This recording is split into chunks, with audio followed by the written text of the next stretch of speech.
prove them wrong. This is a saying by my mother that I have replayed in my head numerous times all my life. All mothers have advice for their children that will never leave them. I have had many doubters growing up, and my mother has always been my number one supporter. My mother is the reason I am who I am to this day. I am respectful, driven, and ambitious because of her. First, we'll look at the respect aspect. According to my mother, without respect, you are nothing and will become nothing. I believe our character is affected by our past experiences. My mother taught me that. We don't know all the details to a person's life, so we shouldn't judge anyone. Respect each and every one. It's essential to make it in the real world. No matter how we are treated, we must respect one another. Karma can work its way back into someone's life. That's not up to you, my mother would say. Because of this, I have grown up being courteous to everyone. However, I never stand for being disrespected. My mother has made sure to never stand for her integrity being questioned. She tells me, if you don't stand for something, you'll fall for anything. Helping others when in need is my mom's motto and has now become mine. Because of this, I have been driven to help others. I've wanted to be a doctor since the 2nd grade. Since then, my mind has been made and my mother has supported that. She constantly tells me to get a respectable career that is stable, and a doctor is just that.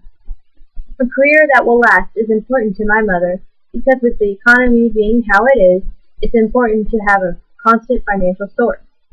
A prime example of someone being driven in my life is my mother. She constantly takes classes to be certified in some new field of medicine. She's a medical lab technician, a phlebotomist, a microbiologist, and now a pharmacy technician. According to her, if you have the chance to be educated in some new way, why deny that chance? Becoming a doctor is no easy feat. The curriculum is strenuous. My mom always tells me to try my best and leave the rest to God. I make sure to try my hardest at everything I do because of her. The last thing I want to be regretful for is not reaching my potential. By being driven, I have now become ambitious. Never settle for second best. Never wonder what could have been. My mother always pushes me to do my best. I try new things all the time. For example, I started an Interact club at my high school.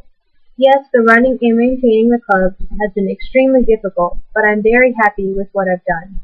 Unfortunately, I had forgotten that I can't delve into too many things. I have spread myself extremely thin my senior year. My mother worried that I was tiring myself out and told me this. When getting involved into something, make sure you can give your 100%. If you don't have room for something, it's not the end of the world. It's better to be skilled in concentrated areas than be mediocre in several areas. I have begun to practice my mother's saying. Because of her, I believe I don't want to do things half-heartedly. If I commit to something, I'm going to give it my all. I have named reasons why I consider my mother to be the most influential person in my life. I maintain values of being respectful, driven, and ambitious because of her. She truly is the reason I am who I am to this day. We all need our mothers. I know without my mother, I am nothing. Abraham Lincoln has once said, I remember my mother's prayers, and they have always followed me. They have clung to me all my life. My mother is my motivation in life, and I will make her proud.